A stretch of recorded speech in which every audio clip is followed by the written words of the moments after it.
Timeline history.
But English language publications are numerous. Most print media are privately owned, but the government controls the Associated Press of Pakistan, one of the major news agencies.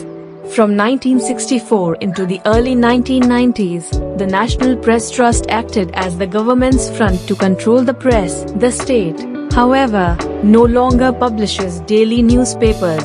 The former press trust sold or liquidated its newspapers and magazines in the early 1990s. Web news channels also appeared from mostly after 2010. The government-owned Pakistan Broadcasting Corporation (PBC) was formed on the 14th of August 1947, the day of Pakistani independence.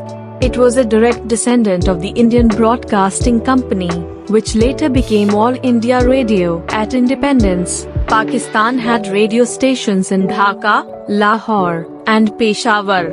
A major program of expansion saw new stations open at Karachi and Rawalpindi in 1948, and a new broadcasting house at Karachi in 1950. This was followed by new radio stations at Hyderabad, 1951, Quetta, 1956, a second station at Rawalpindi, 1960, and a receiving center at Peshawar, 1960. During the 1980s and 1990s, the corporation expanded its network to many cities and towns of Pakistan to provide greater service to the local people.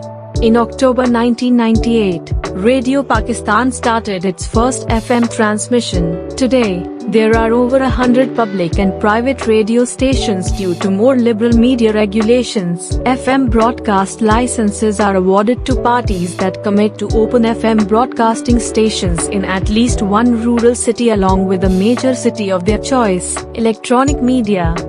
The Pakistan Electronic Media Regulatory Authority, PEMRA, formerly RAMBO, Regulatory Authority for Media and Broadcast Organizations, was formed in 2002 to facilitate and promote a free, fair and independent electronic media, including opening the broadcasting market in Pakistan. By the end of 2009, PEMRA had issued 78 satellite TV licenses, issued landing rights to 28 TV channels operating from abroad, with more under consideration, issued licenses for 129 FM radio stations, including 18 non-commercial licenses to leading universities offering courses mass communication and 6 licenses in Azad Jammu and Kashmir, registered 2,346 cable TV systems serving an estimated 8 million households, and issued 6 MMDS, multi-channel multi-point distribution service, 2 Internet Protocol TV, IPTV, and 2 mobile TV licenses, with more under consideration. PEMRA is also involved in media censorship and occasionally halts broadcasts and closes media outlets. Publication or broadcast of anything which defames or brings into ridicule the head of state, or members of the armed forces, or executive, legislative or judicial organs of the state, as well as any broadcasts deemed to be false or baseless, can bring jail terms of up to 3 years, fines of up to 10 million rupees, $165,000, and license cancellation. In practice, these rules and regulations are not enforced. In November 2011, Pakistani cable television operators blocked the BBC World News TV channel after it broadcast a documentary entitled Secret Pakistan. Pakistanis with a dish receiver can still watch it and can continue to access its website and web stream. Dr. Moeed Pirzada of PTV stated that it was hypocritical of the foreign media to label it as suppression of the media when the United States continues to ban Al Jazeera English and no cable operator in the US would carry the channel. He also stated that even Democratic and liberal Indians refuse to carry a single Pakistani news channel on their cable or any Pakistani op-ed writers in their newspapers.